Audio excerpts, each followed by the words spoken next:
ನನ್ನ ಎಲ್ಲ ಪ್ರೀತಿಯ ವೀಕ್ಷಕರಿಗೆ ನಾಡಪ್ರಭು ಯೂಟ್ಯೂಬ್ ಚಾನಲ್ಗೆ ಸ್ವಾಗತ ಸುಸ್ವಾಗತ. ಇವತ್ತು ನೀವು ನೋಡ್ತಾ ಇರೋದು ದೊಡ್ಡ ಬಸವಣ್ಣನ ದೇವಸ್ಥಾನ. ಇದು ಸುಮಾರು 500 ವರ್ಷಗಳ ಹಳೆಯ ದೇವಸ್ಥಾನ ಅಂತ ಹೇಳ್ಬೋದು. ಈ ದೇವಸ್ಥಾನದಲ್ಲಿರ್ತಕ್ಕಂತಹ ನಂದಿ ವಿಗ್ರಹ ಏಕಶಿಲಾ ವಿಗ್ರಹ ಅಂತ ಹೇಳ್ಬೋದು. ಇದು 12 ಅಡಿ ಎತ್ತರ ಮತ್ತು 20 ಅಡಿ ಉದ್ದ ಇದೆ. ಮತ್ತು ಇದು ದಕ್ಷಿಣ ಭಾರತದಲ್ಲೇ 2ನೇ ಅತಿ ದೊಡ್ಡ ನಂದಿ ವಿಗ್ರಹ ಅಂತಲೂ ಹೇಳ್ಬೋದು. ಇಲ್ಲಿರುವ ವಿಗ್ರಹ ಬೇರೆ ಯಾರೂ ಅಲ್ಲ, ಶ್ರೀ ಬಸವಣ್ಣನೇ ಕೈಲಾಸದಿಂದ ಧರೆಗಿಳಿದು ಬಂದು ಇಲ್ಲಿ ನೆಲೆಸಿದ್ದಾನೆ ಅಂತ ಇಲ್ಲಿರುವವರು ಹೇಳ್ತಾರೆ.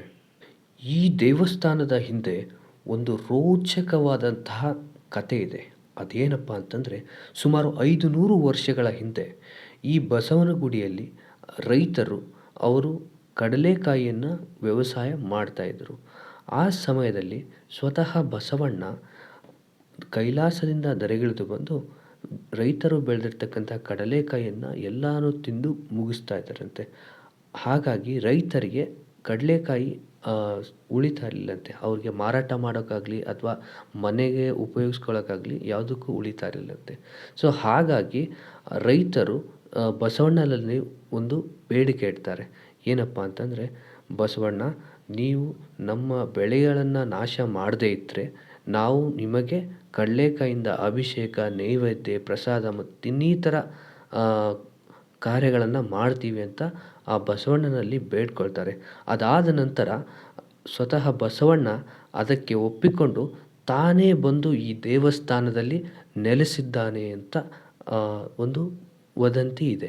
ಸೊ ಇದಿಷ್ಟು ಮಾಹಿತಿ ನಮ್ಮ ಬುಲ್ ಟೆಂಪಲ್ ಬಗ್ಗೆ, ಅಂದರೆ ದೊಡ್ಡ ಬಸವಣ್ಣ ದೇವಸ್ಥಾನದ ಬಗ್ಗೆ. ಹಾಗೆ ಇಲ್ಲಿ ಪ್ರತಿ ವರ್ಷ ಕೂಡ ಕಡಲೆ ಪರಿಷೆ ಅಂತ ಆಗುತ್ತೆ. ಅದರಲ್ಲಿ ಎಲ್ಲ ರೀತಿಯ ಕಡಲೆಕಾಯಿಗಳನ್ನು ಮಾರಾಟ ಮಾಡ್ತಾರೆ.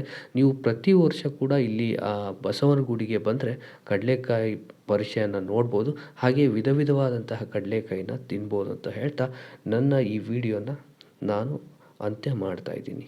Thank you. ಧನ್ಯವಾದಗಳು.